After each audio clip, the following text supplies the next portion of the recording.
Hii dunia yote, Uganda yote watu wamejenga manyumba ni matope kila mahali. It should tell you the level of poverty in Western region. So let us just have an inclusive development. Najua watu wetu walikupenda, walikupigia kura, au mahasla wako wengi sana hapa. They still expect a lot from you. Your Excellency, I've seen some of my brothers come here to make a request to you. And yet in government, itakuwaje kwamba tunangojea kwa matanga ndio tunaomba rais kitu hiki. And when it's not there, you tell us you're in government. Muko na forum ya kuambia rais hayo maneno. Jambo la mwisho, Your Excellency, and I say this with a very heavy heart, for a leader to stand here and tell you kwamba people are abducting themselves and they're killing themselves, I think it's unfortunate. It's not for these hallowed grounds. Our children are getting lost, they're being abducted, wengine wanauawa. That's the position. We should not cover up the basic truth. That's the rais mwenyewe amesema kwamba utasimamisha hii maneno. Tunataka mambo ya abduction nifanye nini? Ikwisha tu. Because this Kenya is enough for us. Watoto wanatukana watu kwa mitandao. Hata mimi nikifungua my WhatsApp, my groups ambazo niko pale, for every 2 comments, every 10 comments, 8 of them ni matusi. Wanatukana vibaya sana. That one needs to change. But if it can't change, people should not be killed because of that. Ama kuwa abducted because of that. Hapana. It's not enough. So pia ningependa kuchukua nafasi kwa niaba ya wakazi wa Trans Nzoia, by MCA wa Trans Nzoia, please simama tu. Wale tumekuja nao, just stand up. Simama tu. Asante sana kwa niaba ya leadership ya Trans Nzoia, kwa niaba yangu ni kuleta rambirambi zetu. Pole sana kwa mzee, kwa familia ya Wetangula kumpoteza Matiak. Mwenyezi Mungu awapatie nguvu kustamili kifo ya madhe. Asante sana. I want to ask you, Governor Natembeya, you were commissioner the other day when hundreds of people were kidnapped, abducted and killed in Kerio Valley, na wakatupwa mili yao hapa River Yala, wewe ukiwa regional commissioner Rift Valley. Kwani siku hiyo haukujua maisha ya wananchi ni maisha? Si tuambiane ukweli jameni? Tuambiane ukweli, tusiambiane.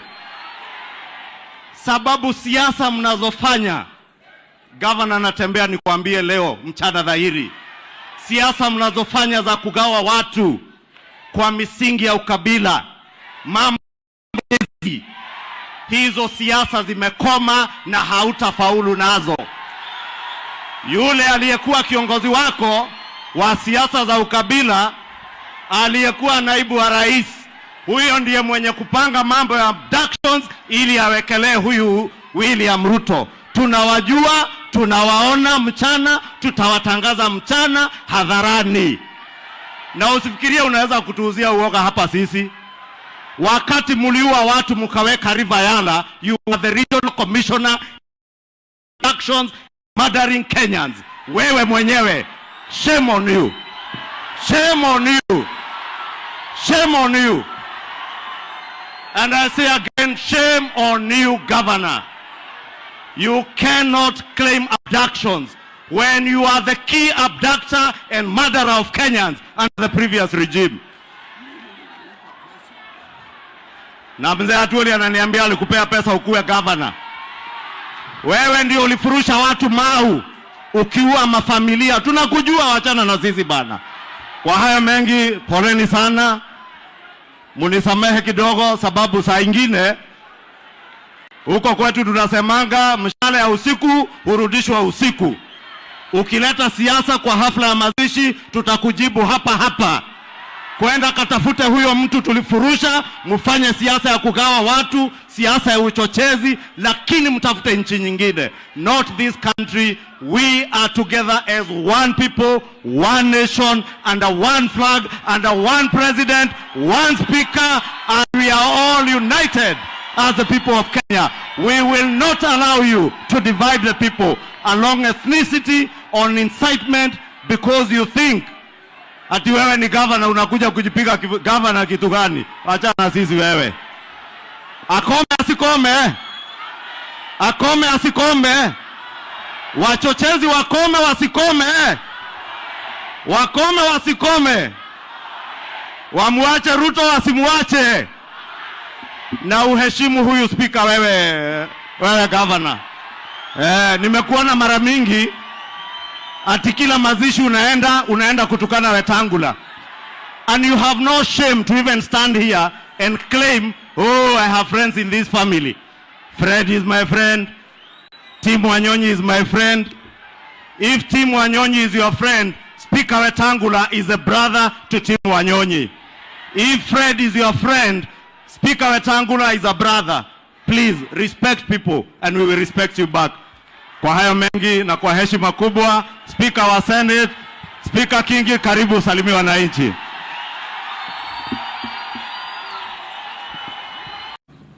Nimekaa hapa nikisikiza, na mimi nataka kuambia marafiki zangu waheshimiwa vijana,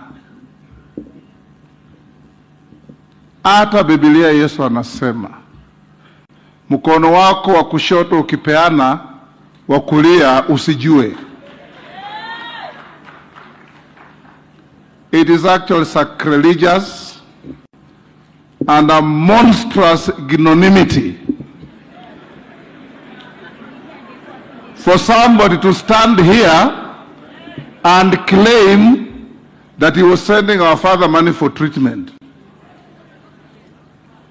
That is high-level insolence. My brother Tim and I have had the capacity and ability to keep our parents to this age.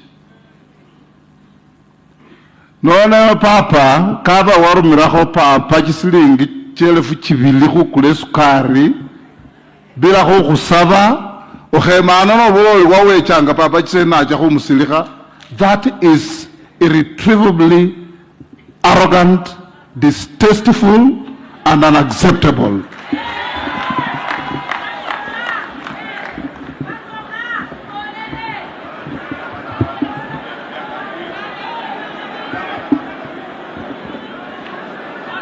Tuwe na heshima. Sisi mkituona huyu Musalia, huyu Lusaka, hawa wabunge, they help people each and every day. Even as they sit here, they are wiring money to people in need. They have never gone to any public forum and say, mimi nilikutumia wewe pesa ya matibabu. Mukome hiyo tabia tafadhali. Heshima si utumwa. Heshima si utumwa. And us as a family, Your Excellency, we want to play decent public conduct. And when you come here, that all these people, huyu Lusaka, governor wetu, alikuja hapa na ng'ombe 5, alileta hapa shilingi milioni 1 ya mazishi, amesimama hapa. Mumemsikia akisema alileta kitu hapa? Tafadhali tuheshimiane. Kuna watu wengine wako huko kwa mitandao hawataki sana tuseme haya mambo, kwa sababu wanataka kuendelea tu kusema hakuna kazi inaendelea Kenya, hakuna kitu, fitina tu, story, Kasongo, Sakayo, sijui. Hiyo Kasongo ni sawa, ni wimbo mzuri sana ambaye ilikuwa inaendelea, so hiyo Kasongo tuendelee naye. Ile ya Sakayo pia si mbaya, kwa sababu kusanya ushuru ya kupeleka Kenya mbele, hiyo ni sawa. Na kwanza Sakayo ndio aliona Mungu alimtembelea. Sasa wewe hujakuwa Sakayo, utatembelewa na Mungu namna gani?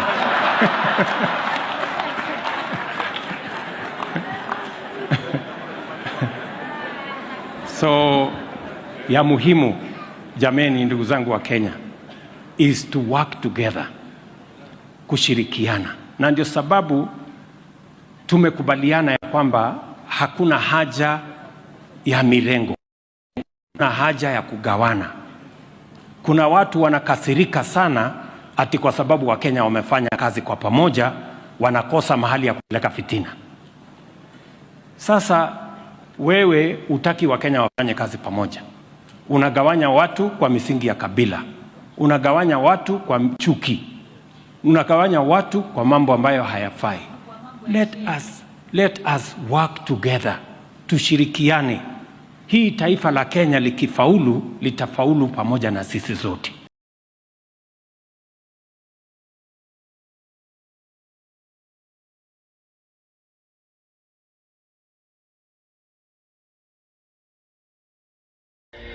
So juzi I was invited to go and and perform at Jamhuri Day celebrations. Na nikaitikia wito nikasema let me go do it. And I know so many guys know my stand when it comes to how things are in the country. And so many were shocked how come nilikubali kwenda perform at the Jamhuri Day celebration. And I had my own reasons. But najua wase wengi some were really disappointed, some didn't understand, some just jumped to conclusions. And I was like, it's okay, because I know everyone has their own opinion.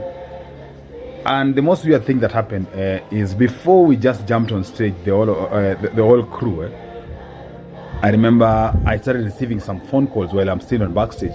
Nangojea nashindwa hizi masimu zote zinatoka wapi. Then I discovered someone has shared my name, my number. For mimi nibaki nimesalimiwa. So nilisalimiwa vizuri. I can assure you, nilisalimiwa vilivyo. And I had that experience of being salimiwad. And I remember recently I went to visit my friend Osoro, Mheshimiwa Osoro, and he told me what really happened during that time and how he felt when he was salimiwad, and he told me it's not a good experience. So I thought, it's just a simple thing. And by the way, Kenyans can really salimia you. Nakwambia waswali nisalimia. My phone was off the hook. Ilikuwa inalia every minute.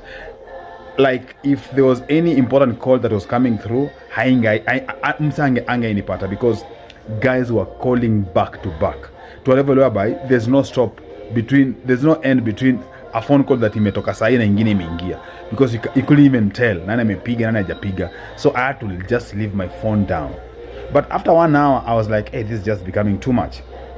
And I decided, let me just try to pick some phone calls and talk to some guys and listen what they're saying. So, I think the first 10 calls, 10 or 20 calls, I can assure you there was nothing constructive. Ilikuwa tu matusi. And matusi zilizidi. They became too much. But I was like, no. Let me just listen to these guys, exactly what's happening and why are they calling me and why are they mbona wananisalimia. So I wanted to meet someone logical and we'd have a discussion. And to be honest, that day I had so many phone calls and I had so many meaningful conversations with some people who were willing to understand exactly what was happening, and some were even advising me, some were even just wanted to talk. And I shared on Twitter on the percentage rate of how I concluded on that conversation, because like 30% ilikuwa tu matusi, 20% ilikuwa some guys who really wanted to have a logical conversation, and then like 20% ilikuwa say tu wanataka tu, well, they were just excited to have my number. They were like, hey daddy, I have a number. And then like 10 to 15%, like 10% were guys who just wanted nitumie 1,000, nitumie 500, nitumie 200. And there are others who had some genuine concerns, and I had to make sure that nawatumia kakitu, and wengine wanataka tu lunch nikawatumia lunch, and most of zingine zilikuwa tu ni watu wanakuflash ukishipikwa na acha. But I decided, apana, let me just soak this in and be a man and listen to these people. What are they saying? So I had conversations with so many guys. We had received so many calls from Taita. I don't know why, but it was interesting. One of the most interesting phone calls that I received on that day, there's a lady who works in town at the CBD, and she called me and she's like, hey, and I was like, let me just listen to her. And then I waited for her to vent. After venting, I waited for her to just calm down. After calming down, we started a conversation. So she told me so many things about this regime. How can I go and perform? How can I legitimize the regime? And I know what it has done and all that. And I was like, okay, let me just listen to her, because it's good sometimes to listen before you respond. So after all she said, I was like, I asked her, what do you do for a living? And she told me she has a shop in town whereby anauza masuti. And I was like, oh, so you sell suits? And she was like, yeah, at the CBD. And I asked her, so if one day President Ruto walks in her shop, you understand? Because we remember those days when Lucy Kibaki used just to walk into random shops and she does shopping in CBD and then she leaves. So one day, Orezo aseme, let me just walk into her shop randomly, si ati amesema ni yeye ama just randomly, and then Orezo was like, aseme, I want to buy 5 suits, and then I buy 5 suits na toke. My question is, the moment ameingia kwa hiyo shop, you as the owner of that shop, nikauza dem, you as the owner of that shop, will you walk away? She's like, no. I asked her why. She's like, no, this is my hustle, so she has to so akikuja akibuy simi nitamuzia because yeye ni customer. So nikamuza, the most important thing for you there is your hustle, si ndio? And she was like, yeah. So for you, it's the business. You don't care about what is happening, how your criticism work against you in this situation. And she was like, no, that one is different because this is business. And I was like, I just left her like that. I didn't even try to make my point. But I know right now, venye alikata hiyo simu, alikaa chini akafikiria, akarealize, I can understand my point. So guys, nilisalimiwa, nikasalimika. I received more than, hata kama ni, I can't even count, more than 1,000 SMSs, WhatsApp messages. We had received so many M-Pesa. I saw a lot of M-Pesa, but this is bok. And so many phone calls, but nilisalimika. And I had the experience, I know how it feels. But those who we had a constructive conversation about exactly what happened, who they were very logical. I made my point, they listened to me, they understood, and even some apologized. Some even called me to tell me whatever you did was not true. So, Kenya nilisalimika.